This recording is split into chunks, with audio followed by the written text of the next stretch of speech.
Yeah. Okay, so welcome to this Bits from Debian Keyring maintenance talk by Jonathan McDowell, Gunnar Wolf, and John Sullivan.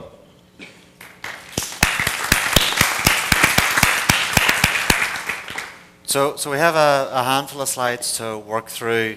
I'll try and run through them fairly quickly so that we have time to discuss at the end, because we kind of want to stand up and be available for questions as much as anything else. We start with who we are. The core team is standing in front of you. That's Gunnar, John, and myself. We also have who we like to think of as our resident expert, Daniel Gilmore, who can't be with us today but offers us invaluable advice on various things PGP related and cryptographic related. So we really appreciate his help. As I say, unfortunately, he couldn't make it today. What do we actually do? So we manage the keyrings used by various pieces of the project infrastructure. That's primarily 3 keyrings, which are one for the Debian maintainers, one for the uploading Debian developers, and one for the non-uploading Debian developers. Those are used by things like the voting system. They're used by things like DAC to do FTP uploads. They're used by db.debian.org if you want to send authenticated requests to add an SSH key or reset your password or things like that. Addition requests are driven by front desk in the case of Debian maintainers, or the Debian account managers in the case of Debian developers. And they will submit a request to us via RT and say, please add this key to the keyring. And we'll do some sanity checks on it, but we won't make any judgment about whether or not that person should be added. We'll purely operate on a should this key be added or not. Replacement requests can either come from the owner of the key themselves or a DD. So if you lose your key, if you lose the drive it's stored on, they can come from someone else, or if you're migrating to a new key for some reason, then as long as the old key is considered trustworthy, you can actually send us a request signed by the old key to move the new key. I didn't mention deletion requests here. Deletion requests are generally when developers go emeritus. We really like it when people tell us when they're leaving the project, rather than just sort of wandering off and 5 years later MIA have to work out what's going on. It means that we can reduce our attack surface by not having keys in the keyring that aren't being used. But again, that's just file a ticket on RT, or the new maintainer guys actually have a one-click emeritus button where you can say, hey, I'm not doing this anymore, mark me emeritus. So that's quite handy. We have a collection of scripts that aid our curation. So we actually have a Git repo that has all the keys in it, but also has our scripts.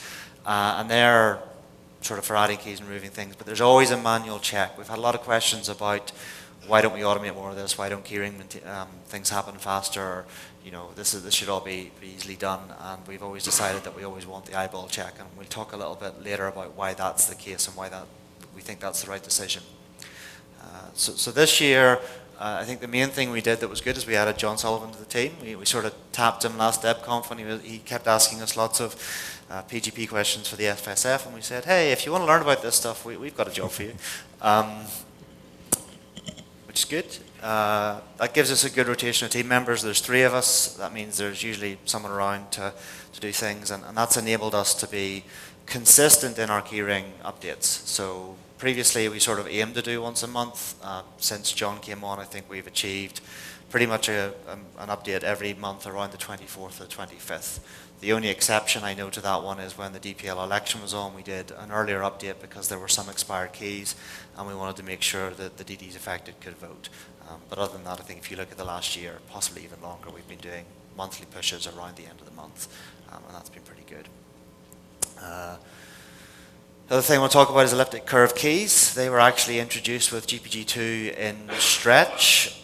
We've done a bunch of looking at things over the last 2 years since that happened. We've been accepting keys. I think DKG was our first person with an ECC key. There are definitely people with ECC subkeys. We're fine with them.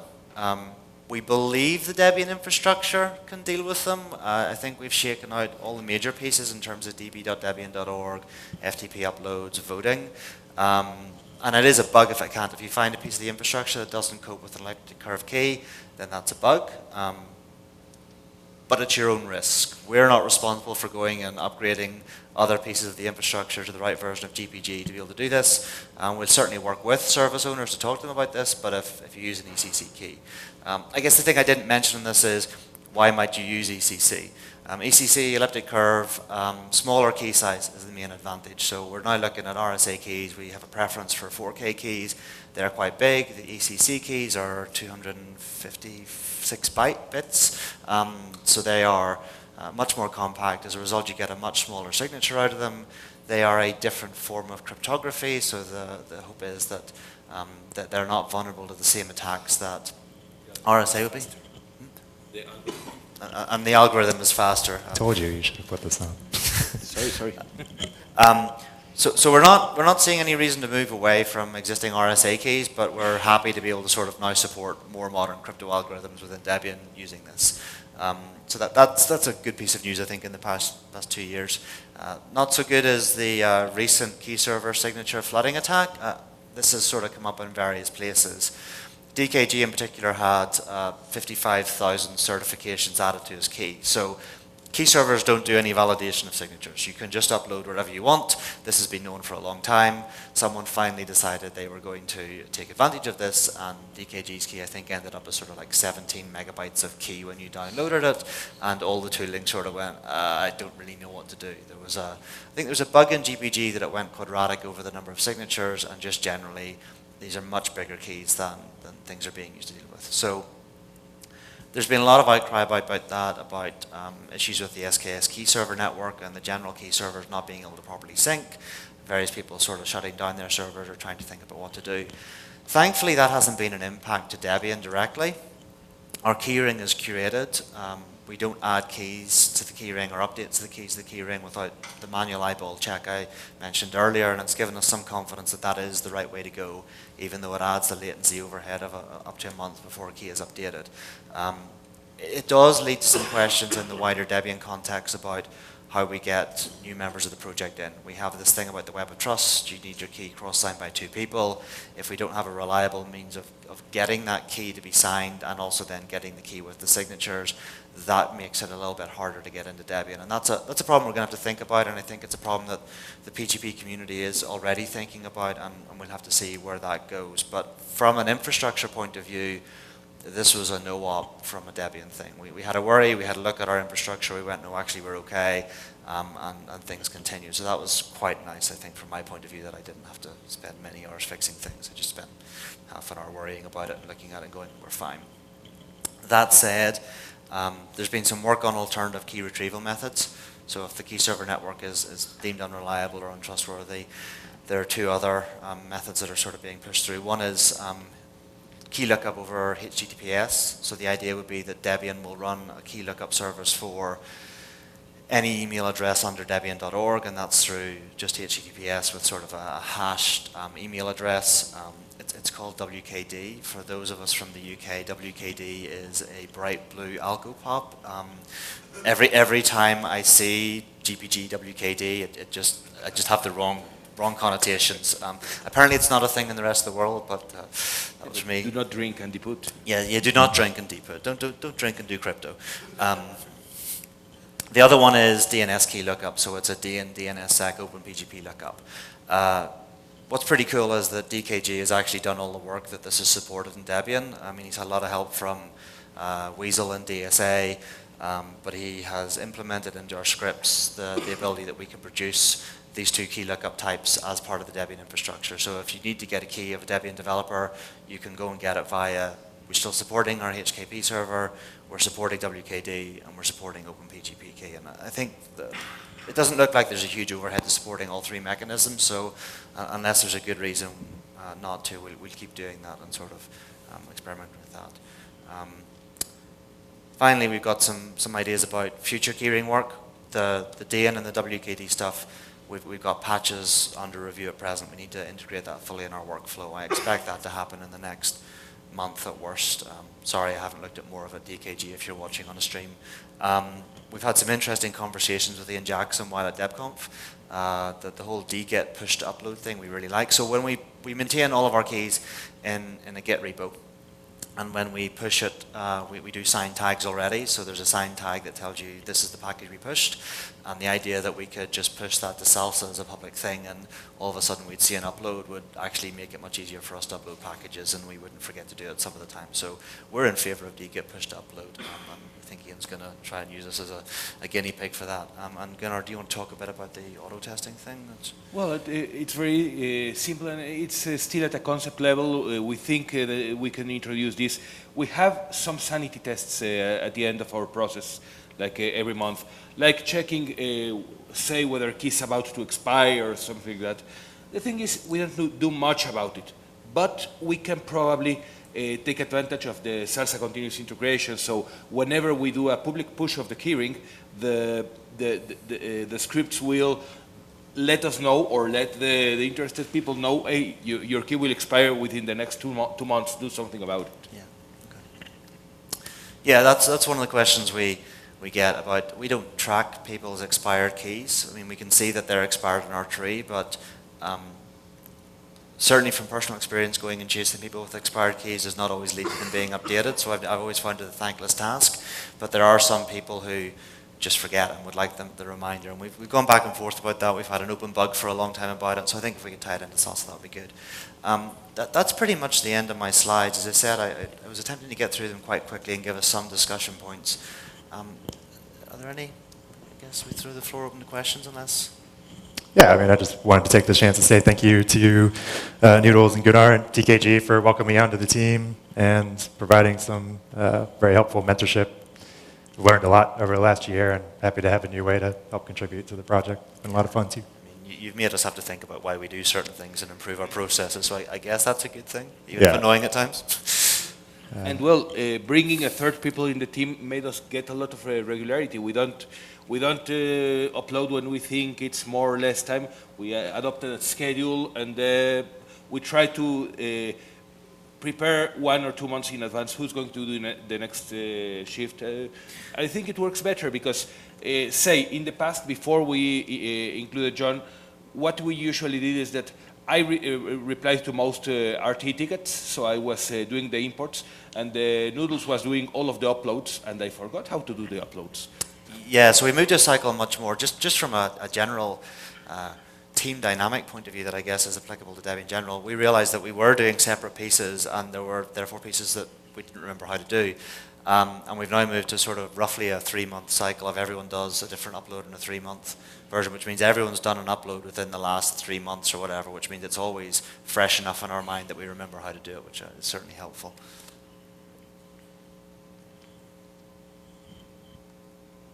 So what do you want to know? What do you want to improve?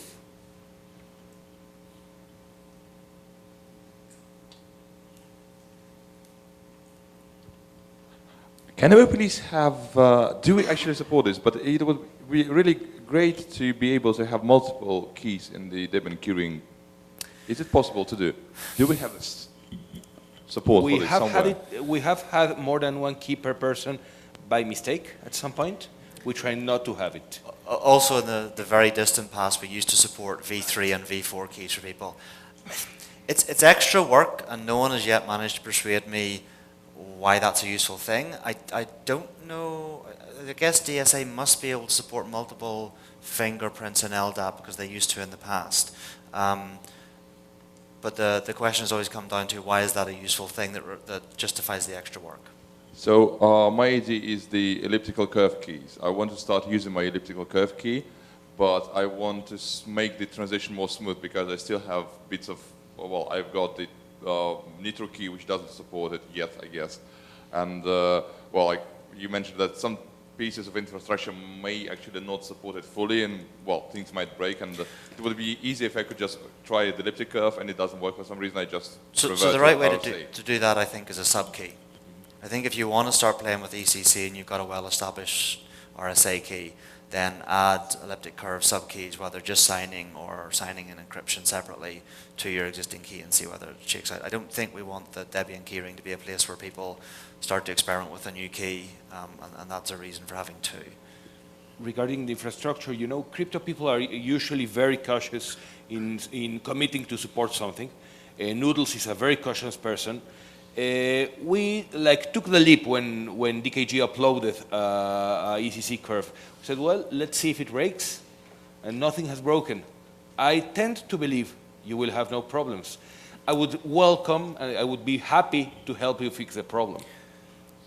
He's not the only one these days as well. We've definitely got... I think he's the only one with master and all subkeys as ECC. Okay. Maybe mistaken.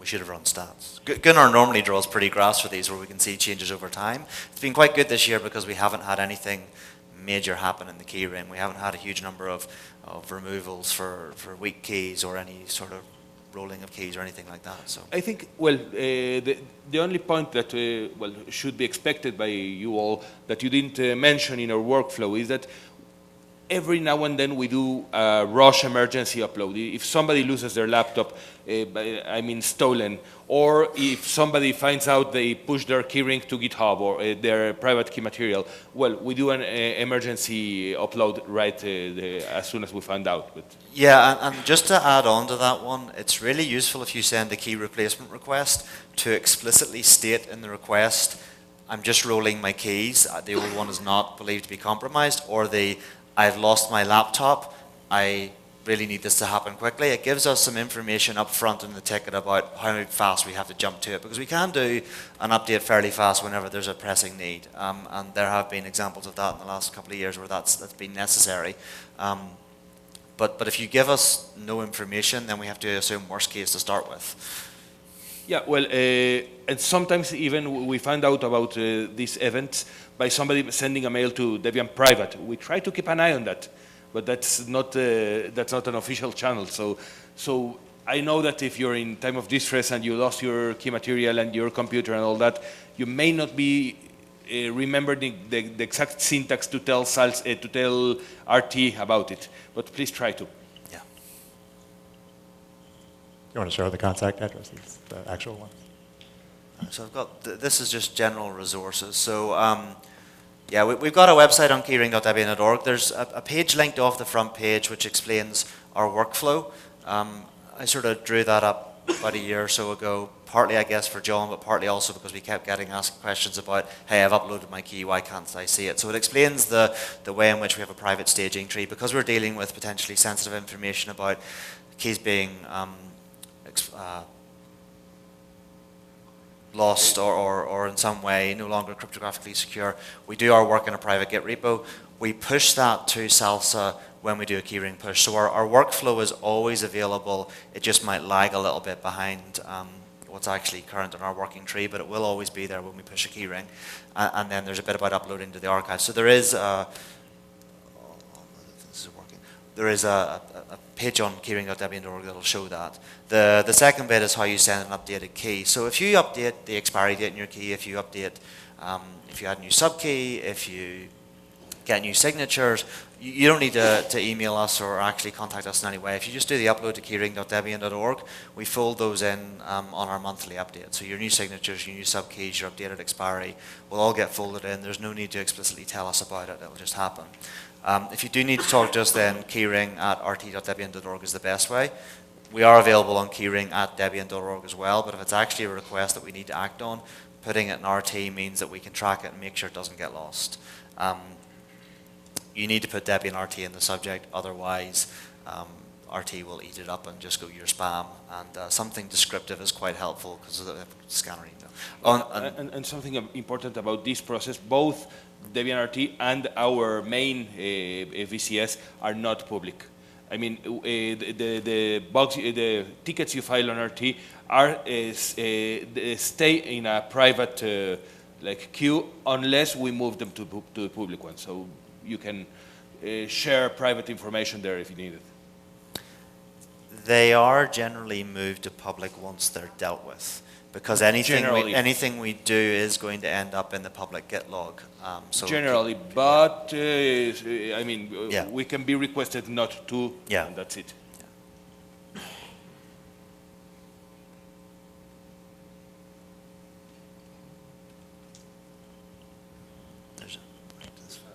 There's a mic to your left. Oh, they took the mic away. Here. Hello.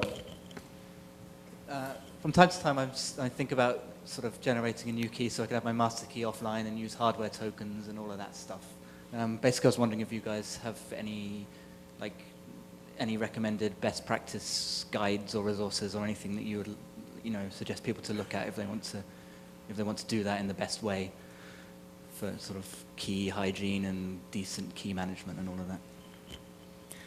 I would say that there are many recommendations, tutorials, and all that. We don't have There's no one that you particularly recommend? I'm a big believer in an offline master, whether that's on a hardware token or a non-network connected host, primarily because that's the hardest thing to recover from. If someone compromises your subkeys, then you can revoke and reissue a new set.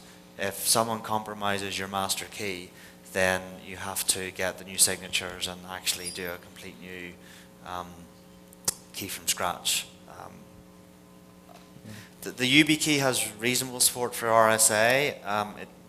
Physically, the most robust key, the GNUC, I don't think Nibby's here this year, is an open source token that will actually support ECC.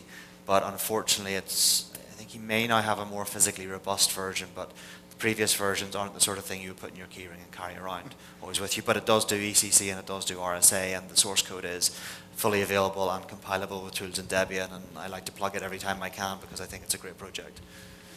Definitely. So Simon Josephson had some great articles on Planet that I think are very well done guides, and Simon is someone I definitely would respect from a cryptographic standpoint. So if you're looking for someone who will give you a step-by-step go through of how to do a very pretty rigorous approach to key management, I would recommend his blog posts.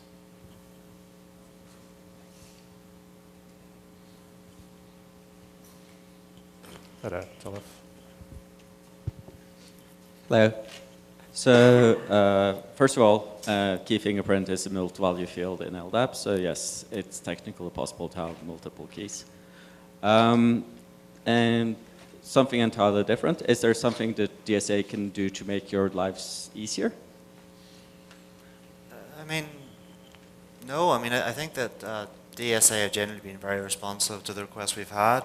I know that in the distant past, for example, we couldn't. Keyring updates required a work from DSA as well because they had to update the fingerprint, and they gave us access to just the Keyring key fingerprint field, so we can update that. They've been responsive about requests we've had. So all of the Keyring work happens on a private VM host, which is run by DSA called Kaufman. Only Keyring and DSA have access to that. They've done all the work about pushing the DN and OpenPGP support. We have no complaints with the service we receive from DSA. It just works. Okay, thanks. I guess looking at your counter, I guess we're finished our time. But well, we're friendly people. Come to us whenever you have the need to do it. Yeah. Thank you. Thank you.